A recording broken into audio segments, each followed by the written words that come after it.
আসসালামু আলাইকুম। আমি সাকিব হাসান। বৃষ্টি ভেজা দিন এক অন্যরকম অনুভূতি। কার কাছে কেমন লাগে জানি না, কিন্তু আমার কাছে বৃষ্টি ভেজা দিন আসলে অত্যন্ত সুন্দর লাগে। বৃষ্টির দিনে ঠান্ডা অনুভূতি, বৃষ্টি হবে হবে ভাব, চারিদিকে আকাশ মেঘাচ্ছন্ন।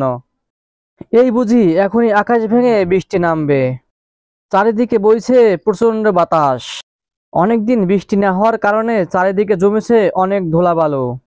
কিন্তু যখন প্রচন্ড বাতাসের সাথে বৃষ্টি নামতে শুরু করে, তখন যেন আস্তে আস্তে ধুলো কমতে থাকে। তারপর শুরু হতে থাকে মনের মধ্যে ভালো লাগার এক শান্তিময় অনুভূতি।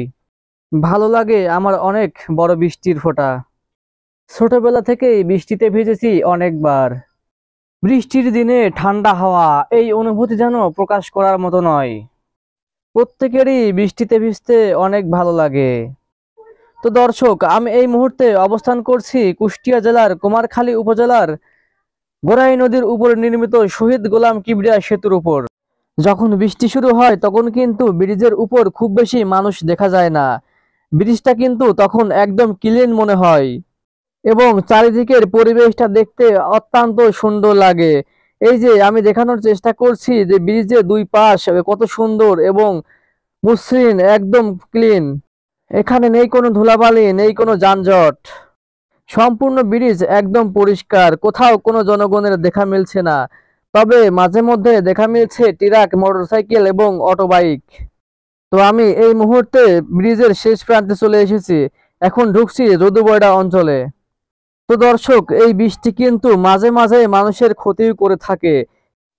তবে প্রকৃতির ডাক যখন চলে আসে তখন কিন্তু আটকে রাখা সম্ভব নয়।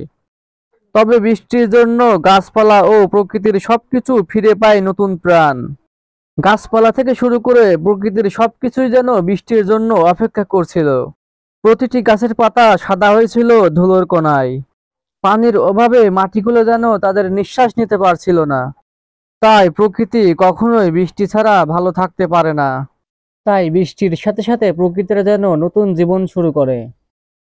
তো দর্শক, আমি এতক্ষণ দেখানোর চেষ্টা করলাম কুমারখালীর শহীদ গোলাম কিবরিয়া সেতু এবং গড়াই নদীর চারিদিকের যে অংশটা। তো এখন আমি যাচ্ছি বাসার দিকে, অর্থাৎ যদুবয়ডা জয় বাংলা বাজারের দিকে। তো আমরা তিনজন কিন্তু বাইকে চলে এসেছি এবং প্রায় বাজারের আশেপাশেই চলে আসছি। তো এখন যাচ্ছি যদুবয়ডা থেকে